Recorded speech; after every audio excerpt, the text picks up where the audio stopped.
एक दयालु राजा था जो परमात्मा का बहुत बड़ा भक्त था। वो हर दिन प्रार्थना करता था। वह अपने लोगों को बहुत ख्याल रखता था और सब उसे प्यार करते थे। एक दिन परमात्मा राजा पर बहुत प्रसन्न हुए और राजा को दर्शन देकर कहा, हे राजन, मैं तुमसे बहुत खुश हूँ। तुम मुझसे जो भी मांगोगे मैं तुम्हें दूंगा। आभार से भरकर राजा ने जवाब दिया, हे प्रभु, आपकी दया से मेरे पास सब कुछ है। मेरे राज्य में खुशहाली और शांति है।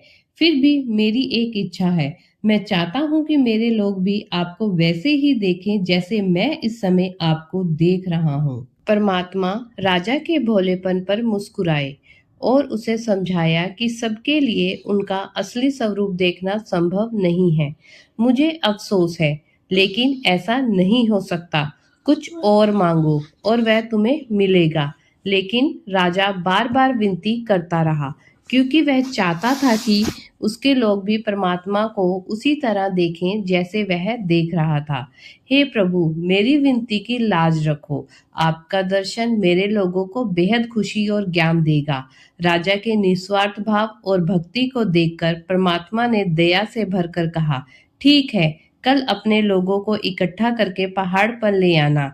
मैं तुम सबको वहीं मिलूंगा। राजा ने अत्यंत प्रसन्न होकर सारे राज्य में ढिंढोरा पिटवा दिया। उसके संदेशवाहकों ने घर घर जाकर घोषणा की, कल सुबह पहाड़ पर चले जाना। परमात्मा हमें दर्शन देंगे। राजा और रानी हमारे आगे आगे चलेंगे। अगली सुबह राजा के लोग उम्मीद से भरे विशाल पहाड़ की तलहटी में इकट्ठे हुए। उनके दिलों में जोश भरा हुआ था। आखिरकार वे सभी परमात्मा का दर्शन करने जा रहे थे। जैसे ही यात्रा शुरू हुई, उन्हें रास्ते में तांबे के सिक्कों का ढेर दिखाई दिया। कुछ लोग लालच में पड़कर सिक्के जमा करने के लिए मुड़ गए। सिक्कों को देखकर पागल मत बनो। तुम परमात्मा का साक्षात दर्शन करने जा रहे हो, जो बेहद कीमती है। राजा ने लोगों को समझाया।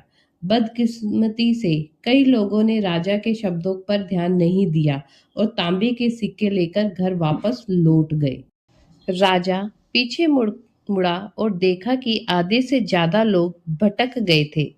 उन्हें दुख हुआ कि इतने सारे लोग इतनी आसानी से सिक्कों के लालच में फंस गए।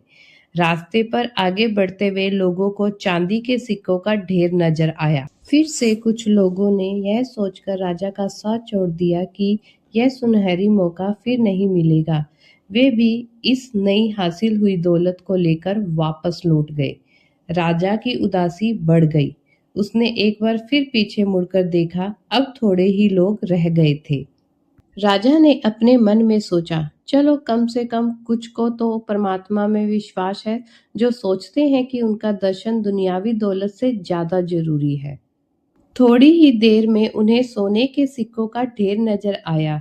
इस बार लगभग सभी लोग, यहाँ तक कि राजा के परिवार वाले भी सोना लेने के लिए दौड़े। वे भी जेबों में सोना भरकर वापस घरों में लौट गए। देखो, दुनियावी चीजें लोगों को क्या कर देती हैं। वे समझते नहीं कि परमात्मा के दर्शन का क्या महत्व है। यह सारी दुनियावी दौलत उनके आगे फीकी है। राजा ने रानी से कहा। राजा का दुख बांटते हुए रानी ने भी हामी भरी और दोनों ने अकेले ही अपनी यात्रा जारी रखी। थोड़ी ही देर बाद उन्हें चमकते हुए हीरो का ढेर दिखाई दिया। रानी अपने आप को रोक न सकी और उसने हीरे इकट्ठे करने शुरू कर दिए। वह तब तक झोली भरती गई जब तक कपड़े फट नहीं गए। राजा का दिल बुरी तरह टूट गया, फिर भी वह अकेला चलता गया। आखिर वह पहाड़ की चोटी पर पहुंचा, जहां परमात्मा उनका इंतजार कर रहे थे। तुम्हारे प्रियजन कहाँ हैं? मैं बेसब्री से मिलने का इंतजार कर रहा हूँ, परमात्मा ने कहा। हे प्रभु, मुझे माफ कर दें, उन्हें अपने साथ नहीं ला सका, राजा ने कहा। माफी मांगते हुए राजा ने कहा, जरूरत नहीं है, मुझे मालूम था कि वे नहीं आएंगे। इस दुनिया में सिर्फ वे ही मुझ तक पहुंच सकते हैं जो भक्ति और प्रार्थना में लगे हैं, तथा जो दुनिया के मोह में नहीं फंसे हैं।